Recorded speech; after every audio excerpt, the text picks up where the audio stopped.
¿Alguna vez has sentido como si te arrancaran el corazón del pecho y lo enterraran 2 metros bajo tierra? ¿Alguna vez te has parado frente a una tumba, hablándole a una lápida fría, deseando desesperadamente tener una conversación más, un abrazo más, una oportunidad más de decir te amo? Esa era mi vida durante 3 largos años. Cada domingo por la mañana, conducía hasta el cementerio Riverside, estacionaba en el mismo lugar bajo el viejo roble, y caminaba por el sendero familiar hasta la tumba de mi hija, Sarah Ann Morrison, hija amada. Se fue demasiado pronto. Las palabras talladas en granito nunca se volvieron más fáciles de leer, te lo juro. Llevaba flores frescas, normalmente girasoles porque eran sus favoritos, y me sentaba allí sobre el pasto húmedo, hablándole de todo y de nada a la vez. Le contaba sobre su madre, sobre cómo nos las estábamos arreglando, sobre el clima, sobre los vecinos, sobre cualquier cosa que me viniera a la mente porque el silencio de no hablar con ella era peor que la incomodidad de hablarle a una piedra. Pero hace 3 años, en un domingo por la mañana que comenzó como todos los demás, todo cambió para siempre. Llegué al cementerio más temprano de lo habitual, alrededor de las 7 de la mañana, porque no podía dormir. Las pesadillas habían sido particularmente terribles esa semana. Sueños donde Sarah me llamaba, pero yo no podía alcanzarla, no podía salvarla, no podía hacer nada más que verla desaparecer en la oscuridad. El cementerio estaba tranquilo, envuelto en esa niebla matutina que hace que todo parezca etéreo y de otro mundo, ¿sabes? Caminé por mi ruta habitual, aferrando los girasoles que había comprado en el supermercado, mis pasos crujiendo sobre el camino de grava. Pero cuando me acerqué a la tumba de Sarah, me quedé paralizado. Había alguien allí, una figura pequeña, encorvada, colocando algo en el suelo. Mi primer pensamiento fue que alguien se había equivocado, que estaban en la tumba incorrecta. Mi segundo pensamiento fue ira, un destello caliente de furia posesiva. Este era mi espacio, mi tiempo con mi hija, mi dolor privado. ¿Quién se atrevía a invadir este momento sagrado? Caminé más rápido, mi corazón latiendo con fuerza, listo para pedirle a esta persona que se fuera, pero cuando me acerqué más, me di cuenta de que no era un adulto, era un niño, quizás de 7 u 8 años, con cabello oscuro que le caía sobre los ojos y ropa que parecía haber visto días mejores. Estaba arrodillado frente a la tumba de Sarah, y en sus pequeñas manos sostenía una sola rosa blanca. Me detuve a unos metros de distancia, confundido y de repente inseguro. El niño aún no me había notado. Estaba susurrando algo, palabras demasiado suaves para que yo las escuchara, y luego colocó la rosa cuidadosamente junto a la lápida, justo donde yo normalmente ponía mis flores. Sus pequeños dedos trazaron el nombre de Sarah tallado en la piedra, y vi sus hombros temblar. Este niño estaba llorando, en la tumba de mi hija, una hija que no podía haber conocido porque Sarah había estado muerta durante 3 años, y este niño era demasiado joven para haber sido parte de su vida adulta, a menos que algo no estuviera cuadrando. Mi ira se evaporó, reemplazada por una profunda confusión y una curiosidad tan intensa que me apretaba el pecho. Carraspeé suavemente, sin querer asustarlo. El niño saltó de todos modos, girando con los ojos muy abiertos, aterrorizados. Eran marrones, profundos y expresivos, con largas pestañas húmedas de lágrimas. Me miró como un ciervo atrapado en los faros de un auto, congelado, claramente tratando de decidir si huir o quedarse. Su rostro estaba pálido, manchado de tierra, y había un moretón en su mejilla que hizo que algo protector y furioso se levantara dentro de mí. Antes de que pudiera hablar, antes de que pudiera preguntarle quién era o qué estaba haciendo aquí, susurró 2 palabras que hicieron que todo mi mundo se inclinara sobre su eje. Dijo, mirándome directamente con esos ojos llenos de lágrimas, dijo, lo siento. No solo lo siento, sino profunda, dolorosamente disculpándose, como si hubiera cometido algún crimen terrible por estar allí. Su voz era pequeña y asustada, y tan desgarradoramente joven que sentí que algo se rompía dentro de mí. Me arrodillé, ignorando la protesta de mis rodillas de 62 años, bajando a su nivel. De cerca, pude ver más detalles. El niño estaba delgado, demasiado delgado, con mejillas hundidas y círculos oscuros bajo los ojos que ningún niño debería tener. Su ropa estaba limpia pero gastada, remendada en lugares, claramente heredada y que no le quedaba del todo bien. Pero sus ojos, esos ojos contenían algo que hacía doler mi corazón. Contenían dolor. Dolor real y profundo que reflejaba el mío propio. ¿Qué podía saber un niño tan pequeño sobre la pérdida? Le pregunté, tan gentilmente como pude. ¿Quién eres tú, hijo? Se estremeció ante la palabra hijo, y lo vi tragar saliva con dificultad antes de responder. Su voz era apenas un susurro. Me llamo Lucas. Lucas. Di vueltas al nombre en mi mente, buscando en mi memoria alguna mención de un Lucas en la vida de Sara, alguna conexión, alguna historia que ella hubiera contado. Nada. Había pensado que conocía todo sobre mi hija, cada amigo, cada compañero de clase, cada persona que había tocado su vida. Pero este niño parado frente a mí era un completo misterio. Le pregunté cómo conocía a Sara, y miró hacia abajo a sus pies, arrastrando sus zapatillas gastadas contra el pasto. Durante un largo momento no pensé que fuera a responder. Entonces, tan bajo que casi no lo escuché, dijo, ella era amiga de mi mamá, no su amiga, sino la amiga de su madre. Otra pieza del rompecabezas, pero una que aún no encajaba del todo. Le pregunté dónde estaba su mamá, por qué no estaba aquí con él. El rostro de Lucas se desmoronó, y lágrimas frescas rodaron por sus mejillas. Dijo, mamá también se fue, como la señorita Sara, ahora está en el cielo. El suelo pareció moverse debajo de mí. Este pobre niño había perdido a su madre. Estaba de duelo igual que yo, y de alguna manera Sara estaba conectada con su pérdida. Extendí la mano instintivamente queriendo consolarlo, pero dio un paso atrás, todavía cauteloso, todavía asustado. Podía ver la lucha interna en su joven rostro, el deseo de consuelo luchando contra lo que parecía ser una precaución aprendida. Alguien le había enseñado a este niño a tener miedo de los adultos, a mantener su distancia, a protegerse. El pensamiento me enfermó. Me senté sobre mis talones y probé un enfoque diferente. Le dije que mi nombre era Ricardo, pero que todos me llamaban Rick. Le dije que Sara era mi hija y que la extrañaba todos los días de mi vida. Le dije que venía aquí todos los domingos para hablar con ella, para sentirme cerca de ella, para recordar. Mientras hablaba vi los hombros de Lucas relajarse ligeramente. Vi algo del miedo abandonar sus ojos. Me preguntó, ¿de verdad hablas con ella?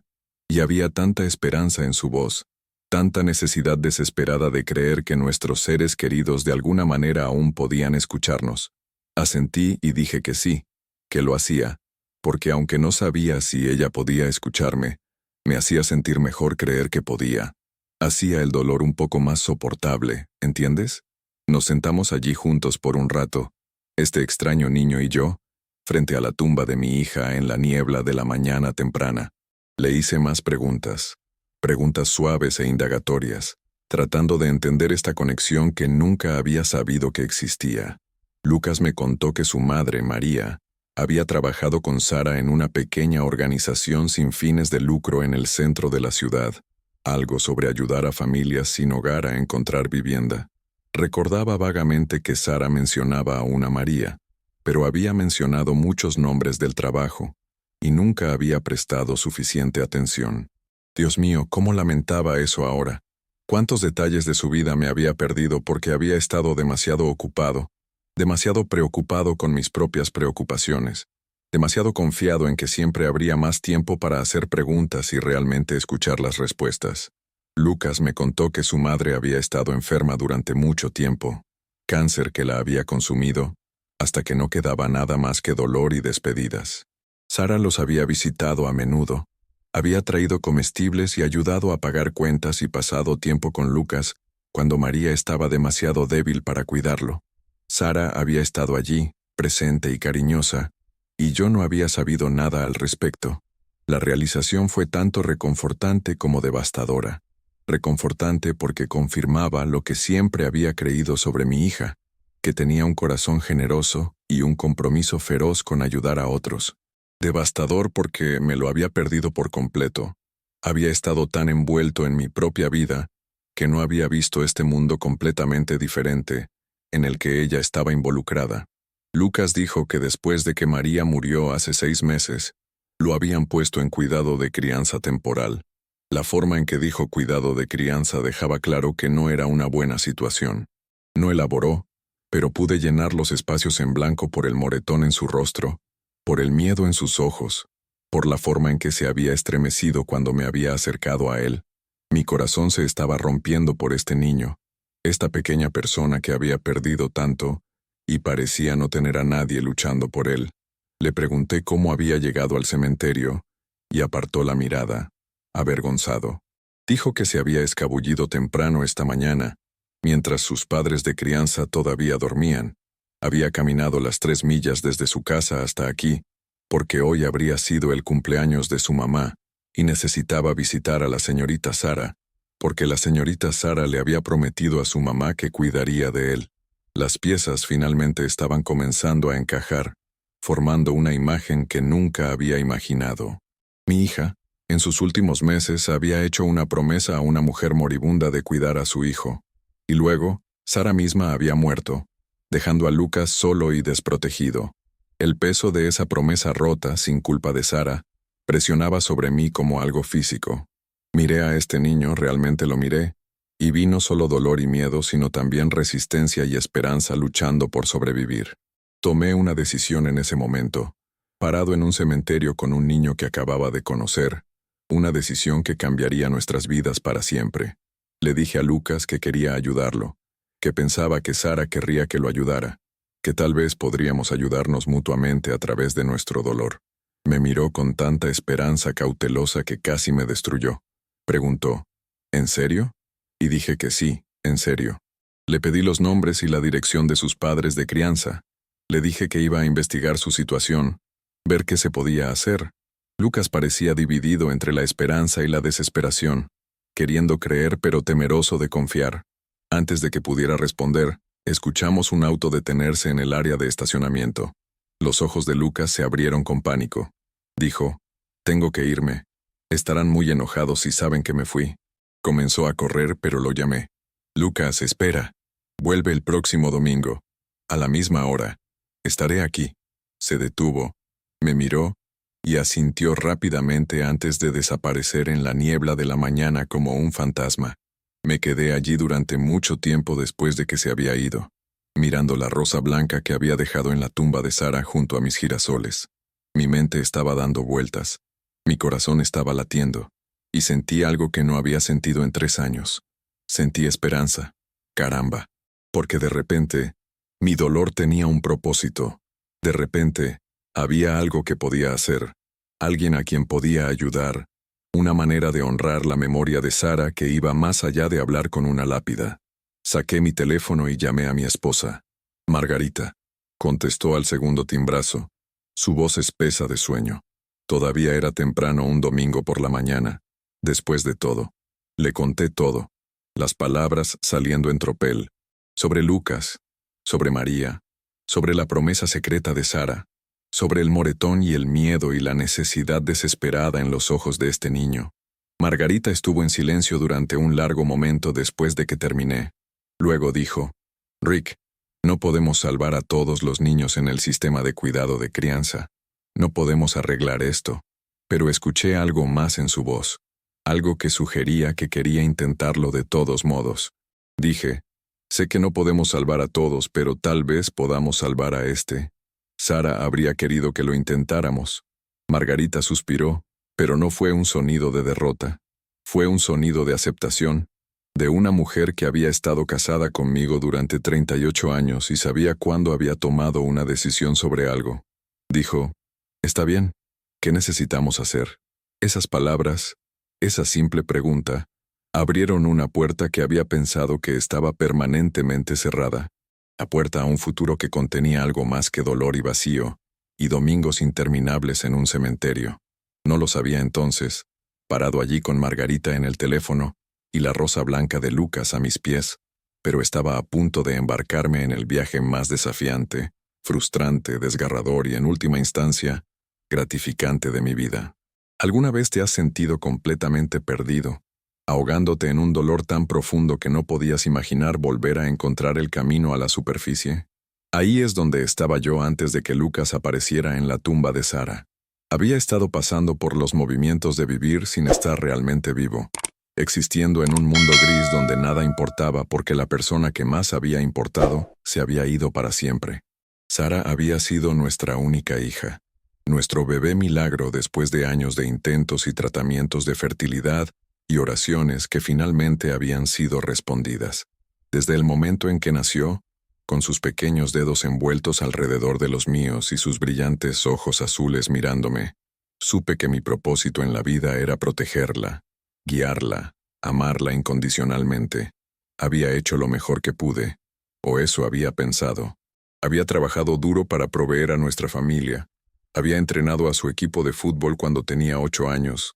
La había ayudado con su tarea. La había caminado por el pasillo en su boda con Tomás cuando tenía 25 años. Había pensado que teníamos tiempo, décadas de tiempo para construir más recuerdos y compartir más momentos. Pero el cáncer no se preocupa por tus planes o tus suposiciones sobre el futuro, te lo aseguro. A Sara le diagnosticaron cáncer de ovario en etapa 4 a los 28 años, 3 años después de su matrimonio, justo cuando ella y Tomás comenzaban a hablar sobre tener sus propios hijos. Los médicos le dieron 2 años con tratamiento, tal vez menos sin él. Ella eligió luchar, se sometió a cirugía y quimioterapia y radiación, pasó meses enferma y débil y con dolor. Margarita y yo estuvimos allí para todo, cada cita, cada tratamiento, cada llamada telefónica en medio de la noche cuando las náuseas eran demasiado o el miedo era demasiado abrumador. Vimos a nuestra vibrante y hermosa hija consumirse. Vimos caer su cabello y su piel volverse gris y sus ojos perder su luz. Y a través de todo, Sara permaneció amable y preocupada por los demás, siempre pensando en los problemas de otra persona incluso mientras su propio cuerpo la traicionaba. Esa era ella, fundamental y completamente. Duró 18 meses. 18 meses de lucha y esperanza, y tratamientos experimentales que la enfermaron más sin mejorarla. Al final, la trajimos a nuestra casa, instalamos una cama de hospital en la sala de estar, y nos turnamos sentándonos con ella, tomando su mano, diciéndole que estaba bien dejarla ir. Tomás también estaba allí, roto y devastado, sosteniendo la otra mano de su esposa mientras se alejaba de nosotros. Murió un martes por la tarde en abril, con el sol brillando a través de las ventanas y pájaros cantando afuera, la naturaleza completamente indiferente a la tragedia que se desarrollaba en nuestra sala de estar. El funeral estaba repleto de personas cuyas vidas había tocado, compañeros de trabajo y amigos y vecinos y personas que nunca había conocido antes.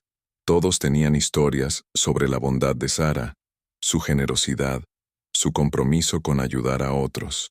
Los escuché hablar sobre mi hija, y me di cuenta de lo poco que realmente había sabido sobre su vida adulta, cuánto había mantenido privado, cómo había crecido hasta convertirse en una persona con su propio mundo, que existía separadamente de nuestra familia.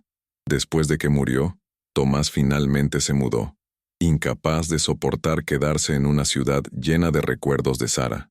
Se volvió a casar 2 años después, y no lo culpé. En serio, era joven y merecía otra oportunidad de felicidad. Margarita y yo tratamos de reconstruir nuestras vidas. Tratamos de encontrar una nueva normalidad, pero el dolor siempre estaba allí, un compañero constante que coloreaba todo de gris. Fuimos a un grupo de apoyo para el duelo por un tiempo, pero sentarse en un círculo hablando sobre nuestros sentimientos con extraños se sentía hueco y performativo. Eventualmente dejamos de ir. Me retiré de mi trabajo en la compañía de seguros. No podía concentrarme en pólizas y reclamos cuando mi hija estaba muerta y enterrada. Margarita siguió trabajando como bibliotecaria. Dijo que la rutina la ayudaba a sobrellevar. Le daba una razón para levantarse de la cama por la mañana. Yo no tenía nada. Sin trabajo, sin propósito, sin dirección. Solo días vacíos interminables y domingos por la mañana en el cementerio. Ahí es donde estaba cuando Lucas entró en mi vida. O más bien, cuando yo entré en la suya. Ese primer domingo después de conocerlo, llegué a casa y comencé a investigar. Busqué la antigua organización sin fines de lucro de Sara donde María había trabajado. Contacté a personas allí. Hice preguntas sobre la situación de Lucas. Lo que aprendí hizo hervir mi sangre. María había muerto intestada, sin familia para hacerse cargo de Lucas. El niño había sido puesto en el sistema de cuidado de crianza, específicamente con una pareja llamada los Henderson, quienes tenían reputación de recibir múltiples niños de crianza, principalmente por el estipendio mensual que el Estado proporcionaba. La trabajadora social con la que hablé, una mujer que sonaba cansada llamada Janet, fue comprensiva pero directa. Me dijo que el sistema estaba abrumado, con fondos insuficientes y con poco personal. Había demasiados niños y no suficientes buenos hogares. Los Henderson no eran la peor colocación que había visto, pero ciertamente no eran la mejor. Cuando le pregunté sobre el moretón en la cara de Lucas, Janet suspiró y dijo que lo investigaría, pero que estas cosas tomaban tiempo y tenía que haber evidencia sustancial de abuso antes de que un niño pudiera ser removido de un hogar. Le pregunté qué pasaría con Lucas, cómo se veía su futuro, y la respuesta de Janet fue deprimente. Probablemente saldría del sistema de cuidado de crianza a los 18 años, sin encontrar nunca un hogar permanente.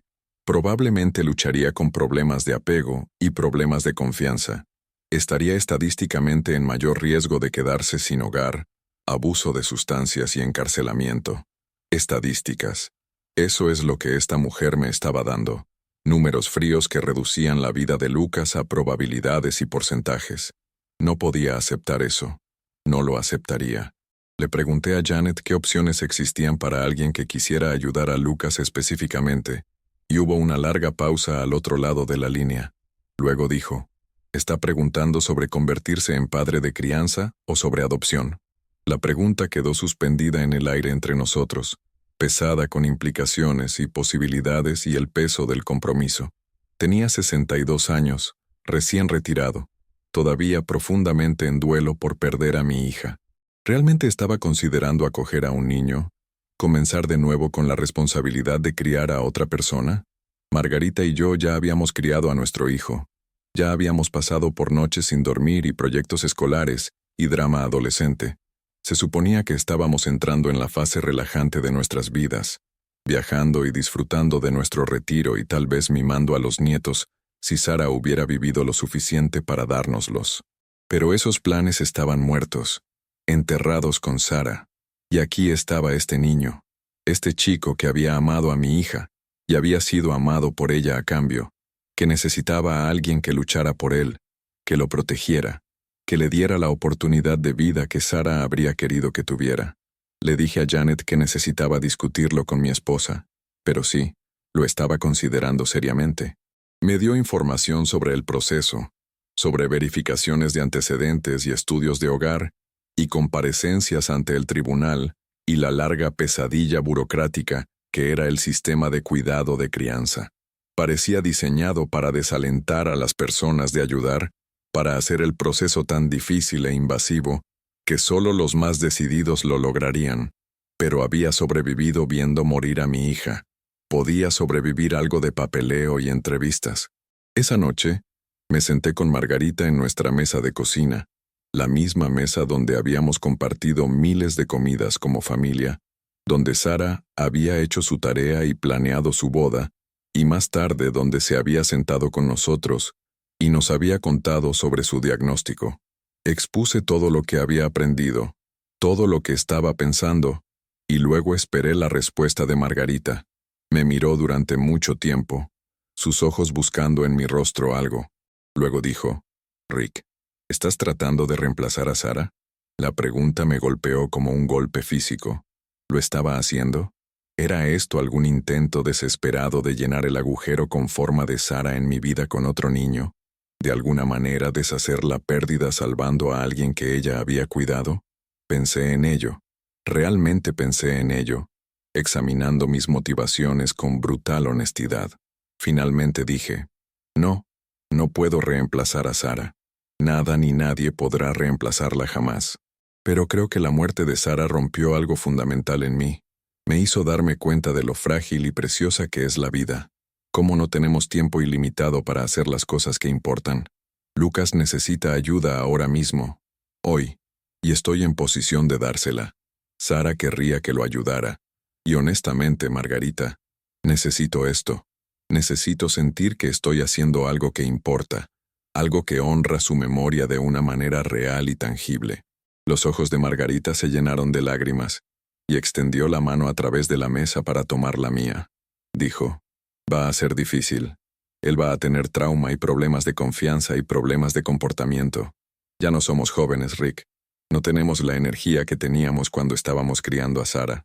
Apreté su mano y dije, lo sé, pero tenemos algo que no teníamos entonces. Tenemos experiencia y paciencia y el conocimiento de que el tiempo es precioso y no lo desperdicias en cosas que no importan. Tenemos amor para dar, y Lucas necesita desesperadamente amor. Margarita asintió lentamente, y vi el momento exacto en que tomó su decisión. Vi su dolor transformarse en propósito, vi sus hombros enderezarse y su mandíbula endurecerse con determinación. Dijo, está bien, traigamos a nuestro nieto a casa. Nieto. La palabra se asentó sobre mí como una bendición. Lucas no era el hijo biológico de Sara. No estaba relacionado con nosotros por sangre, pero estaba conectado a nosotros a través del amor y la pérdida, y una promesa hecha a una madre moribunda. Si Sara hubiera vivido, habría sido la tutora de Lucas. De cierta manera, al acogerlo, estábamos completando la tarea que ella había comenzado, cumpliendo la obligación que había aceptado antes de que su propia muerte lo hiciera imposible. El siguiente domingo, estaba en el cementerio antes del amanecer, sentado junto a la tumba de Sara y esperando. La mañana estaba fría, escarcha cubriendo el pasto, y mi aliento haciendo nubes en el aire. Había traído chocolate caliente en un termo, esperando que Lucas apareciera, rezando para que pudiera escabullirse de nuevo sin ser atrapado. A las 7 en punto, justo cuando el sol comenzaba a pintar el cielo de rosa y dorado, lo vi. Lucas caminaba por el sendero, moviéndose rápido pero cuidadosamente, su cabeza girando como si estuviera comprobando si había observadores. Cuando me vio, su rostro se iluminó con una sonrisa tentativa que transformó toda su apariencia. Lo hizo parecer el niño que debería haber sido en lugar del chico atormentado y temeroso que había conocido la semana anterior. Se acercó lentamente, todavía cauteloso, y le ofrecí la taza de chocolate caliente. Los ojos de Lucas se agrandaron y la tomó con ambas manos, envolviendo sus delgados dedos alrededor de la taza tibia. Susurró, gracias, y tomó un sorbo, y la expresión de puro placer en su rostro hizo doler mi corazón. ¿Cuánto tiempo había pasado desde que alguien había hecho algo amable por este niño, sin esperar nada a cambio? Le dije a Lucas que había estado pensando en él toda la semana, que había hecho algunas llamadas y había investigado un poco.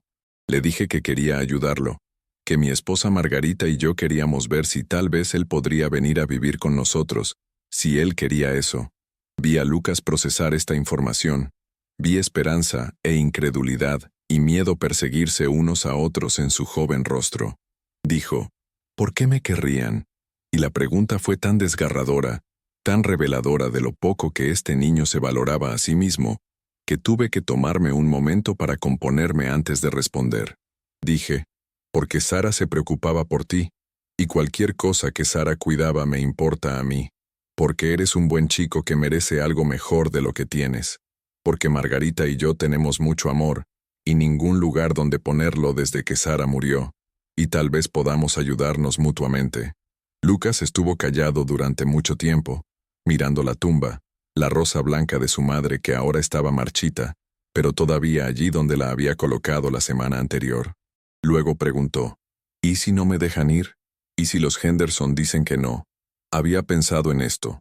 Lo había discutido con Janet, la trabajadora social. La verdad era complicada e incierta, llena de procesos legales y requisitos que tomarían meses navegar. Pero no quería desalentar a Lucas con charlas de batallas judiciales y estudios de hogar. En cambio dije, entonces lucharé por ti. Haré lo que sea necesario. Llenaré los formularios que sea. Hablaré con quien sea que necesite hablar. Te lo prometo, Lucas, no me voy a dar por vencido. Me miró entonces. Realmente me miró, y lo vi midiendo mis palabras, probando su peso, tratando de decidir si podía creer en ellas. Finalmente, preguntó, ¿puedo llamarte abuelo? Y mi corazón roto y afligido que había pensado que estaba permanentemente dañado, se hinchó con una emoción que no podía nombrar del todo. Alegría mezclada con tristeza, esperanza teñida de miedo, amor complicado por la ausencia de la persona que debería haber estado allí para ver este momento. Dije, me sentiría honrado si me llamaras abuelo. Lucas sonrió, una sonrisa real y genuina que iluminó todo su rostro, y en ese momento, sentado en un cementerio al amanecer con este niño que había conocido por exactamente una semana, sentí algo que no había sentido en 3 años. Sentí esperanza, de verdad. El viaje desde ese momento hasta hoy no fue fácil ni directo, te lo juro. Estuvo lleno de obstáculos y contratiempos, y momentos en los que quería rendirme, cuando el sistema parecía diseñado para evitar que ayudara a este niño que tan desesperadamente necesitaba ayuda. ¿Alguna vez has tratado de navegar la burocracia cuando estás motivado por amor y desesperación? ¿Alguna vez has sentido que las reglas y regulaciones existen para proteger al sistema en lugar de a las personas que se supone que el sistema debe servir? Exactamente así se sintió tratar de convertirme en el tutor legal de Lucas. El proceso comenzó con verificaciones de antecedentes extensas e invasivas que examinaban cada aspecto de las vidas de Margarita y mía. Miraron nuestras finanzas, nuestros registros criminales, nuestras historias médicas, nuestros registros de empleo, entrevistaron a nuestros vecinos, nuestros amigos, personas de nuestra iglesia, querían saber sobre la muerte de Sara, querían asegurarse de que no estábamos simplemente tratando de reemplazar a nuestra hija fallecida con un nuevo niño, como algún tipo de mecanismo de afrontamiento poco saludable. La intrusión fue agotadora, y a menudo se sintió insultante, pero entendí la necesidad. El sistema tenía que proteger a los niños de personas que pudieran dañarlos, y la única manera de hacer eso era mediante una investigación exhaustiva. Pasamos todas las verificaciones de antecedentes fácilmente. Margarita y yo habíamos vivido vidas tranquilas y respetuosas de la ley. Teníamos finanzas estables, una casa que estaba pagada, sin antecedentes penales, buena salud para nuestras edades. En papel, éramos candidatos ideales para criar a un niño, pero había otras complicaciones, obstáculos que no había anticipado. Los Henderson, los padres de crianza de Lucas, se opusieron a la remoción de Lucas de su hogar. Afirmaron que él estaba bien con ellos, que interrumpir su colocación sería dañino, que se habían encariñado con él. La parte cínica de mí sabía que se estaban oponiendo porque perderían el estipendio mensual que recibían por cuidarlo, pero no podía probar eso, y no importaba legalmente. Su objeción significaba más papeleo, más comparecencias ante el tribunal, más retrasos. Mientras tanto, Lucas todavía estaba viviendo con ellos, y la situación parecía estar deteriorándose. El segundo domingo después de nuestra conversación sobre mí, convirtiéndome en su abuelo, Lucas apareció en el cementerio con un ojo morado, hinchado y púrpura, que trató de ocultar bajo una gorra de béisbol bajada. Cuando le pregunté qué había pasado, me dio una historia obviamente ensayada sobre tropezar y golpear el marco de una puerta, pero sus ojos no podían encontrarse con los míos, y sus manos temblaban cuando tomó el chocolate caliente que le había traído. Estaba furioso, listo para ir a la casa de los Henderson y exigir respuestas, pero Janet, la trabajadora social, me advirtió que una acción agresiva de mi parte podría realmente perjudicar nuestro caso. Necesitaba documentar el abuso adecuadamente. Necesitaba construir un caso que se sostuviera en la corte. Así que tuve que ser paciente. Tuve que confiar en el proceso, incluso mientras cada instinto en mi cuerpo me gritaba que protegiera a este niño inmediatamente. Fue una tortura, en serio. Ver a Lucas con moretones y cortes, saber que estaba volviendo a un hogar donde no estaba seguro, donde no era amado, donde era solo una fuente de ingresos. Esas semanas se convirtieron en meses. El estudio de hogar para nuestra casa tomó una eternidad. Requirió modificaciones como instalar detectores de humo en ubicaciones específicas y poner a prueba de niños los gabinetes, aunque Lucas era lo suficientemente mayor como para saber no beber limpiador de desagües. Tuvimos que tomar clases sobre crianza de crianza, sentarnos en sesiones sobre atención informada por trauma y teoría del apego y estrategias de manejo del comportamiento. Parte de ello fue genuinamente útil, información que desearía haber tenido cuando criaba a Sara, pero gran parte se sintió como marcar casillas, requisitos burocráticos que existían para justificar la existencia de la burocracia misma. A través de todo esto, Lucas y yo mantuvimos nuestras reuniones de domingo por la mañana en el cementerio. Se convirtieron en el punto culminante de mi semana, estas conversaciones tranquilas con un niño que gradualmente se estaba abriendo a mí, confiándome piezas de su historia, compartiendo sus miedos y esperanzas y sueños. Me contó sobre su madre, sobre cómo había sido la mejor mamá del mundo antes de enfermarse, cómo hacía los mejores panqueques y cantaba canciones tontas, y siempre lo hacía sentir seguro y amado. Lloró cuando habló de verla morir, de estar en la habitación del hospicio al final, de cómo ella le había hecho prometer que sería valiente, y que recordara que siempre lo amaría sin importar dónde estuviera. Me contó sobre Sara, sobre cómo la señorita Sara había sido como una hada madrina, apareciendo con regalos y llevándolo al parque, y leyéndole historias cuando su mamá estaba demasiado débil para hacerlo. Dijo que Sara le había prometido que todo estaría bien, que ella se aseguraría de que fuera cuidado, y luego ella también se enfermó y murió, y él había pensado que tal vez la promesa estaba rota, que tal vez estaba destinado a perder a todos los que se preocupaban por él. Escuchando esto, entendiendo la profundidad de la pérdida que este niño de 8 años había experimentado, rompió algo en mí y simultáneamente fortaleció mi resolución. Lucas necesitaba estabilidad, necesitaba amor, necesitaba a alguien que le mostrara que no todos se van, no todos mueren, no todas las promesas se rompen.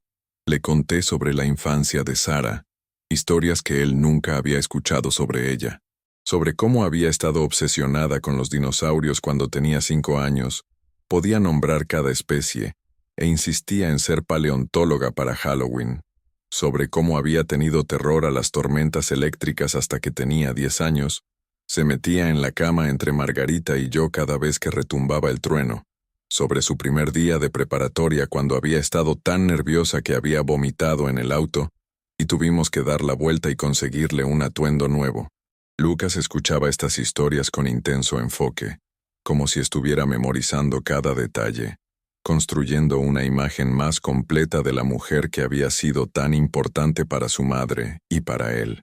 Comenzó a traer sus propias historias para compartir, recuerdos de momentos con Sara que yo nunca había conocido, como cuando Sara lo había llevado al zoológico y habían pasado 3 horas viendo a los pingüinos porque eran sus favoritos, o cuando ella lo había ayudado con un proyecto escolar sobre el espacio y habían construido un modelo del sistema solar con bolas de poliestireno y perchas, o la vez que ella le había traído un perro de peluche cuando su mamá estaba en el hospital, y él había estado asustado y solo, y había dormido con ese perro todas las noches desde entonces. Estas mañanas de domingo se volvieron sagradas para ambos, un puente entre el pasado y el presente, entre la pérdida y la esperanza, entre la familia que habíamos perdido y la familia que estábamos tratando de construir, pero también eran peligrosas para Lucas. Los Henderson finalmente notaron sus ausencias de domingo y lo castigaron por ello, castigándolo y quitándole privilegios y, sospechaba aunque no podía probar, lastimándolo físicamente. Lucas comenzó a aparecer con más lesiones, más moretones, más miedo en sus ojos. Documenté todo con fotos en mi teléfono. Escribí fechas y descripciones. Construí un caso incluso mientras me sentía enfermo, haciéndolo porque se sentía explotador fotografiar el dolor de este niño. Pero Janet dijo que era necesario, que necesitábamos evidencia, y ella finalmente estaba construyendo un caso para la remoción. Luego vino la audiencia judicial. Margarita y yo nos vestimos con nuestra mejor ropa. Contratamos a una abogada llamada Patricia Chen, que se especializaba en casos de cuidado de crianza, y nos sentamos en una sala de audiencias que olía a madera vieja y ansiedad. Los Henderson estaban allí con su abogada, una mujer de rostro afilado que argumentó que remover a Lucas sería traumático, que necesitaba estabilidad y consistencia, que mi esposa y yo éramos demasiado viejos y demasiado inexpertos con el cuidado de crianza para manejar a un niño con el nivel de trauma de Lucas. Nos pintó como bien intencionados pero ingenuos. Sugirió que estábamos usando a Lucas para llenar el vacío dejado por la muerte de Sara. Insinuó que nuestras motivaciones eran egoístas en lugar de altruistas. Me tomó todo lo que tenía no levantarme y gritarle, defender nuestros motivos y nuestra capacidad de amar a este niño. Pero Patricia nos había advertido que nos quedáramos callados, que la dejáramos manejarlo, que confiáramos en el proceso. La jueza, una mujer de unos 50 años con cabello gris y ojos agudos, escuchó a ambas partes, revisó la evidencia de las lesiones de Lucas, revisó nuestro estudio de hogar y verificaciones de antecedentes y referencias de carácter. Luego pidió hablar con Lucas en privado en su despacho, lejos de todos los adultos que estaban peleando por su futuro.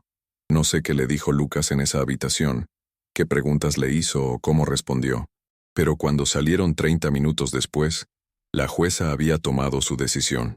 Lucas estaba siendo removido del cuidado de los Henderson inmediatamente y puesto bajo nuestra custodia temporal pendiente la finalización del proceso de certificación de cuidado de crianza. Lucas podía irse a casa con nosotros hoy, ahora mismo, tan pronto como se presentara el papeleo. Miré a Margarita y vi lágrimas corriendo por su rostro. Vi alivio y alegría y gratitud abrumadora. Miré a Lucas y lo vi parado muy quieto, como si tuviera miedo de moverse, miedo de que cualquier acción de su parte pudiera romper este frágil momento y quitar lo bueno que estaba sucediendo. Me levanté y caminé hacia él, ignorando a los abogados y a la jueza y a todos los demás en la sala de audiencias. Me arrodillé a su nivel y dije, «Lucas, ¿quieres venirte a casa con Margarita y conmigo?» Asintió, incapaz de hablar, lágrimas corriendo por sus mejillas. Dije, «Entonces vamos a casa, nieto». Esa palabra, nieto, hizo que todo fuera real. Esto no era solo una colocación de crianza o un acto de caridad. Esto era familia.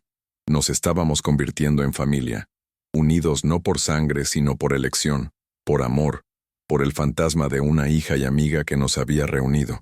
Las primeras semanas con Lucas en nuestra casa fueron tanto maravillosas como desafiantes de maneras que no había anticipado.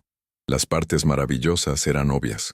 Tener un niño en la casa de nuevo, escuchar risas y pasos y preguntas siendo formuladas, trajo vida de vuelta a un espacio que se había sentido como un mausoleo desde la muerte de Sara. Lucas era curioso sobre todo.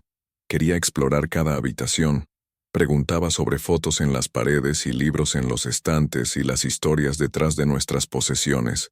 Estaba particularmente fascinado con la antigua habitación de Sara, que habíamos mantenido en gran medida sin cambios desde su muerte.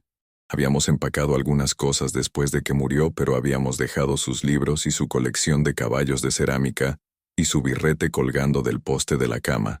Lucas a veces se paraba en el umbral, solo mirando, sin entrar porque creo que sentía que estaría invadiendo un espacio sagrado.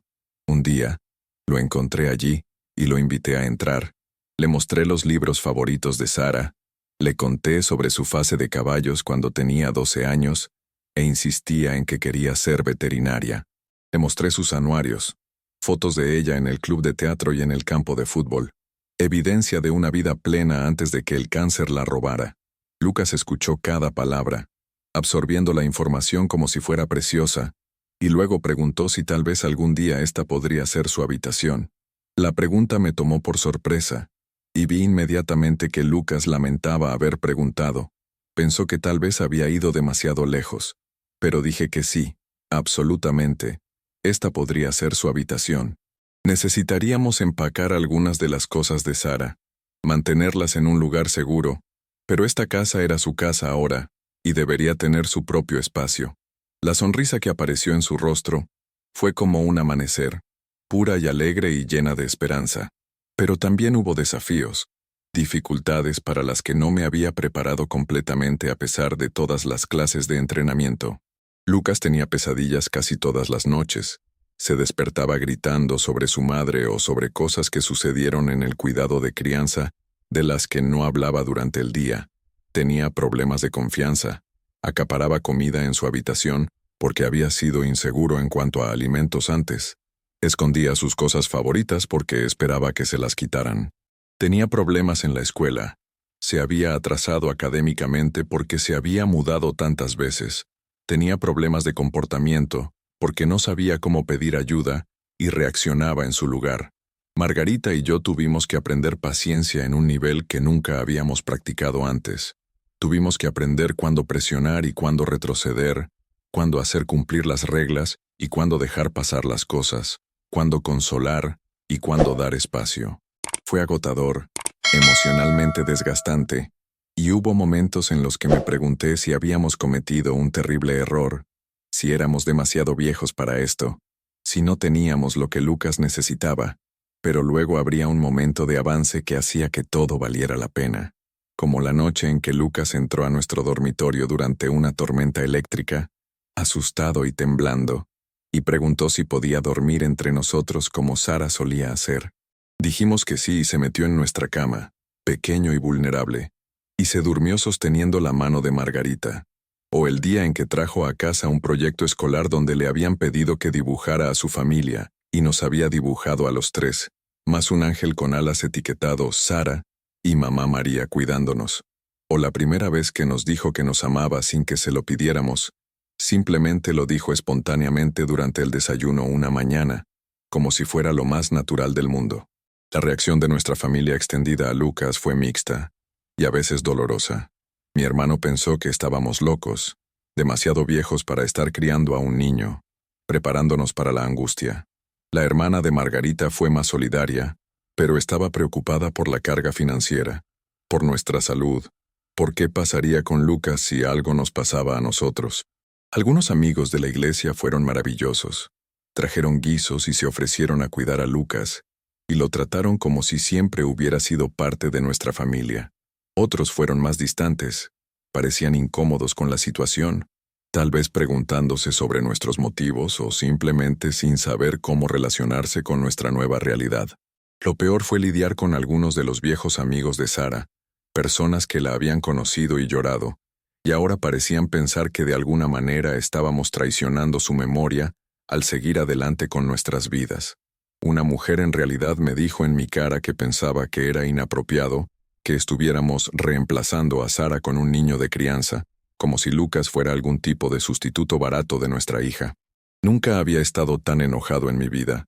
Quería sacudir a esta mujer y hacerle entender que el amor no funciona de esa manera, que la capacidad del corazón para amar es infinita, que amar a Lucas no significaba que amáramos menos a Sara. Margarita tuvo que alejarme físicamente antes de que dijera algo de lo que me arrepentiría, pero en su mayoría, la gente fue amable. La gente vio a un niño que necesitaba un hogar, y abuelos que tenían amor para dar, y nos apoyaron de cualquier manera que pudieran. Tomás, el viudo de Sara, se comunicó después de enterarse de Lucas. Dijo que Sara le había mencionado a María y Lucas, que había estado tratando de averiguar cómo ayudarlos antes de enfermarse demasiado para continuar. Dijo que pensaba que Sara estaría feliz sabiendo que habíamos completado el trabajo que ella había comenzado, y escuchar eso de él significó más de lo que podía expresar. El proceso legal para finalizar la adopción de Lucas tomó otro año de papeleo y comparecencias ante el tribunal y visitas de trabajadores sociales. Para cuando nos paramos frente a una jueza para la audiencia final, Lucas había estado viviendo con nosotros durante 14 meses. Había pasado de ser un niño de 8 años asustado y traumatizado a un niño de 9 años más confiado y feliz que estaba prosperando en la escuela, y había hecho amigos, y estaba comenzando a creer que esta cosa buena en su vida no le sería quitada. La jueza le preguntó a Lucas si quería ser legalmente adoptado por nosotros, si quería que fuéramos sus abuelos permanentemente, para siempre.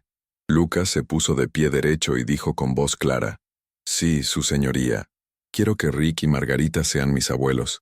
Me aman y yo los amo y somos una familia». La jueza sonrió y firmó los papeles, y así de simple, Lucas Morrison se convirtió en nuestro nieto legal, llevando el apellido de Sara, conectado a ella oficial y permanentemente. Celebramos con helado y una película. Nada elegante porque Lucas todavía no estaba del todo cómodo siendo el centro de atención. Pero esa noche, después de que se había ido a la cama, Margarita y yo nos sentamos en nuestro porche trasero y lloramos.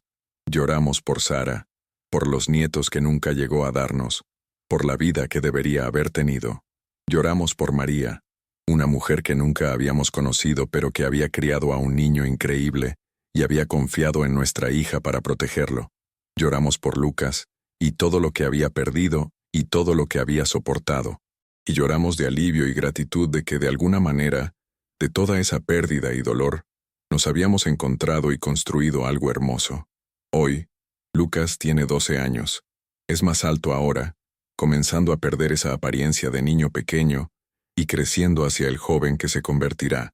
Todavía tiene pesadillas a veces, todavía tiene momentos en los que el trauma resurge y necesita tranquilidad y consuelo extra. Pero también es feliz, genuinamente feliz, de una manera que parecía imposible hace 3 años. Juega fútbol, el mismo deporte que Sara amaba, y en realidad es bastante bueno en ello. Está en la banda de la escuela aprendiendo a tocar la trompeta, hace sonidos que podrían llamarse música caritativamente y más exactamente ser llamados ruido, pero practica todos los días, y está mejorando. Tiene amigos que vienen a quedarse a dormir y a jugar videojuegos, actividades normales de niños que llenan nuestra casa de caos y risas. Cada domingo por la mañana, los 3 vamos juntos al cementerio. Llevamos flores para Sara y para María, cuya tumba está en una sección diferente del mismo cementerio. Lucas ha dejado de llorar cada vez que visitamos, aunque todavía se pone callado y pensativo. Todavía habla con su mamá y con la señorita Sara sobre lo que está pasando en su vida. Les cuenta sobre sus calificaciones y sus partidos de fútbol, y la chica de la escuela que le parece linda, pero es demasiado tímido para hablarle. Y yo me quedo allí escuchando a mi nieto hablar con mi hija, y siento una mezcla complicada de emociones que he aprendido a aceptar. Tristeza y alegría, dolor y gratitud, pérdida y amor, todo enredado de una manera que no puede ser separada. Lucas me llama abuelo y a Margarita abuela, aunque a veces cuando se siente particularmente afectuoso, nos llama abuelito y abuelita. Sabe sobre sus abuelos biológicos del lado de María, que habían muerto antes de que él naciera, y entiende que la familia puede ser tanto biológica como elegida. Sabe que somos su familia por elección, que lo elegimos tanto como él nos eligió, y esa elección hace que el vínculo sea aún más fuerte en lugar de más débil. La gente a veces pregunta si alguna vez me arrepiento de la decisión de acoger a Lucas, si la carga de criar a un niño en mis 60 años es demasiado, si desearía poder tener el retiro tranquilo que había planeado. La respuesta es complicada, pero en última instancia simple. Sí, es difícil. Sí, estoy cansado a veces de maneras que no estaba cuando era más joven. Sí, hay momentos de frustración y dificultad que me hacen anhelar la simplicidad tranquila de la vida antes de Lucas. ¿Pero arrepentimiento? Nunca. Ni por un solo segundo, te lo juro. Porque Lucas me salvó tanto como yo lo salvé a él. Cuando Sara murió, pensé que mi propósito en la vida había muerto con ella. Pensé que solo estaba marcando el tiempo hasta mi propia muerte, existiendo sin realmente vivir, pasando por movimientos sin significado. Lucas me devolvió mi propósito. Me dio una razón para levantarme por la mañana, alguien a quien cuidar, alguien que me necesitaba no por lo que podía proporcionar materialmente, sino por el amor y la estabilidad y la guía que solo una figura paterna puede dar. Me recordó que la vida continúa incluso después de una pérdida devastadora, que la alegría puede coexistir con el dolor, que la capacidad del corazón para amar no disminuye con la muerte, sino que en realidad puede crecer en respuesta a ella. Y al salvar a Lucas, al darle el hogar y la familia que merecía, siento que estoy honrando la memoria de Sara de la manera más significativa posible. Estoy completando la promesa que ella hizo a María, cumpliendo la obligación que aceptó antes de que el cáncer hiciera imposible que siguiera adelante. Cada vez que Lucas se ríe o tiene éxito en algo, o muestra amabilidad a otra persona, veo la influencia de Sara, el efecto dominó de su compasión y generosidad, extendiéndose más allá de su muerte, a través de este niño que ayudó y los abuelos que lo adoptaron. Así que sí, encontré a un extraño en la tumba de mi hija hace 3 años, un niño pequeño y asustado con lágrimas en sus ojos y una rosa blanca en sus manos, y una conexión con Sara que nunca había sabido que existía. Ese extraño ahora me llama abuelo, y es una de las mayores alegrías de mi vida. A través del dolor y la burocracia y los desafíos y la incertidumbre, nos encontramos y construimos una familia a partir de los pedazos rotos de nuestros corazones.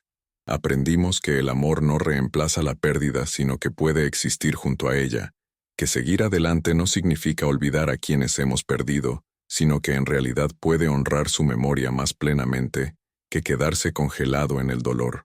Pienso en Sara todos los días, la extraño todos los días. Desearía que estuviera aquí para ver en qué se ha convertido Lucas y cómo ha crecido. Pero también creo, de la manera en que la conciencia sobrevive a la muerte, que ella lo sabe. Ella sabe que cumplimos su promesa, que cuidamos al niño que amaba, que su muerte no fue el final de su impacto en el mundo, sino que en realidad fue el comienzo de algo nuevo y hermoso. ¿Alguna vez has experimentado una pérdida tan profunda que pensaste que nunca te recuperarías? ¿Alguna vez has encontrado una bendición inesperada creciendo del dolor, esperanza emergiendo de la angustia? Ese ha sido mi viaje. El camino desde esa primera mañana de domingo cuando encontré a un niño llorando en la tumba de mi hija hasta hoy, cuando ese niño es mi nieto y mi razón para vivir. Lucas pregunta a veces por qué lo elegimos, por qué pasamos por tanta dificultad y problemas para hacerlo parte de nuestra familia. La pregunta siempre me toca el corazón, porque la respuesta es tan simple y tan profunda. Lo elegimos porque Sara lo amaba, y nosotros amamos a Sara. Lo elegimos porque él nos necesitaba, y nosotros lo necesitábamos a él, porque el dolor nos había dejado a todos rotos, y de alguna manera nuestros pedazos rotos encajaban para hacer algo completo. Lo elegimos porque la familia no se trata solo de biología, se trata de amor y compromiso, y aparecer día tras día para apoyarse mutuamente en los buenos y malos momentos. Lo elegimos porque cuando tienes la capacidad de ayudar a alguien, especialmente a un niño que necesita desesperadamente ayuda, elegir no actuar es su propia decisión, y no una con la que podríamos vivir. Mientras veo a Lucas crecer y prosperar, y convertirse en la persona que está destinado a ser, me siento agradecido más allá de las palabras por esa mañana, hace 3 años. Agradecido de que Lucas encontrara su camino a la tumba de Sara, de que nuestros caminos se cruzaran, de que tuviera el coraje de extender la mano en lugar de alejarme. Agradecido por la disposición de Margarita de embarcarse en este viaje conmigo, por su paciencia y amor y fuerza a través de todos los desafíos. Agradecido por los trabajadores sociales y abogados y maestros y amigos que nos apoyaron y ayudaron a hacer posible esta familia. Entonces, a cualquiera que esté leyendo esto, a cualquiera que alguna vez haya estado en la tumba de un ser querido sintiendo que su vida ha terminado, a cualquiera que alguna vez haya encontrado a alguien en necesidad y se haya preguntado si debería ayudar, a cualquiera que alguna vez haya cuestionado si seguir adelante significa traicionar a quienes ha perdido, quiero que sepas esto: el amor no termina con la muerte. El propósito se puede encontrar incluso en el dolor más profundo. La familia puede ser elegida así como dada, y a veces, las cosas más importantes que hacemos en la vida son las cosas que más nos asustan, los compromisos que parecen demasiado difíciles, los caminos que parecen demasiado difíciles de recorrer. Hace 3 años era un hombre roto hablando con una lápida, viviendo en el pasado, incapaz de imaginar un futuro que tuviera algo más que pérdida. Hoy, soy abuelo de un niño increíble que me hace reír y me vuelve loco y llena mi corazón de amor, que no pensaba que fuera capaz de sentir de nuevo. Soy parte de una familia que fue construida a partir de la tragedia, pero está definida por el amor. Soy prueba viviente de que la vida puede sorprenderte, de que el bien puede venir del dolor, de que los momentos más oscuros pueden conducir a una luz inesperada. Si has llegado hasta aquí en mi historia, si has escuchado a este viejo divagar sobre pérdida y amor y el nieto que lo salvó, quiero preguntarte algo. ¿Alguna vez has pasado por una pérdida que cambió todo? ¿Alguna vez has encontrado esperanza en el lugar más inesperado? Me encantaría escuchar tu historia, tu experiencia, tu viaje a través del dolor y de regreso a la vida. Compártela en los comentarios abajo, porque estas historias importan, estas conexiones importan, Estos recordatorios de que no estamos solos en nuestro dolor y nuestra sanación importan más de lo que podrías pensar. Y si esta historia tocó tu corazón, si te recordó algo importante o te dio esperanza o simplemente te hizo sentir algo real, por favor deja un like. Ayuda a este canal a llegar a más personas que podrían necesitar escuchar este mensaje, que podrían estar sentadas en una lápida ellas mismas, preguntándose si la vida volverá a sentirse significativa alguna vez. Suscríbete a Lo que viví para más historias como esta, historias reales sobre personas reales navegando la pérdida y el amor, y la hermosa complejidad de la existencia humana. Toca esa campanita de notificaciones, para que no te pierdas los videos futuros, porque seguiré compartiendo, seguiré contando estas historias, seguiré recordándonos a todos que somos más resistentes de lo que pensamos, y más conectados de lo que a veces recordamos. Gracias por escuchar mi historia, por dejarme compartir este viaje contigo, por ser parte de esta comunidad de personas que creen que las historias importan, y que nuestras experiencias, incluso las dolorosas, pueden ayudar e inspirar a otros. Lucas y yo seguiremos visitando la tumba de Sara todos los domingos por la mañana, seguiremos construyendo nuestra familia, seguiremos avanzando mientras honramos el pasado. Y lo haremos sabiendo que en algún lugar, de alguna manera, Sara y María están mirando y sonriendo, viendo el bien que vino de su amor y su sacrificio. La vida es preciosa y frágil, y llena de giros inesperados. No la desperdicies. No dejes que el miedo te impida ayudar a alguien que lo necesita. No dejes que el dolor te convenza de que tu propósito murió con alguien que amabas. Siempre hay más vida para vivir, más amor para dar, más formas de hacer una diferencia. Solo tienes que ser lo suficientemente valiente para dar ese primer paso, para extender tu mano, para elegir el amor sobre el miedo. Eso es lo que aprendí de un extraño en la tumba de mi hija, un extraño que se convirtió en mi nieto y mi segunda oportunidad en la vida. Ese es el regalo que Sara me dio a través de Lucas, la lección final de una hija que nunca dejó de enseñarme cómo ser mejor, cómo amar más, cómo vivir con propósito y compasión. Gracias por estar aquí. Gracias por escuchar y recuerda, lo mejor está por venir, incluso cuando parece imposible, especialmente cuando parece imposible. Mantén tu corazón abierto, sigue eligiendo el amor, y te sorprenderás de lo que la vida te trae.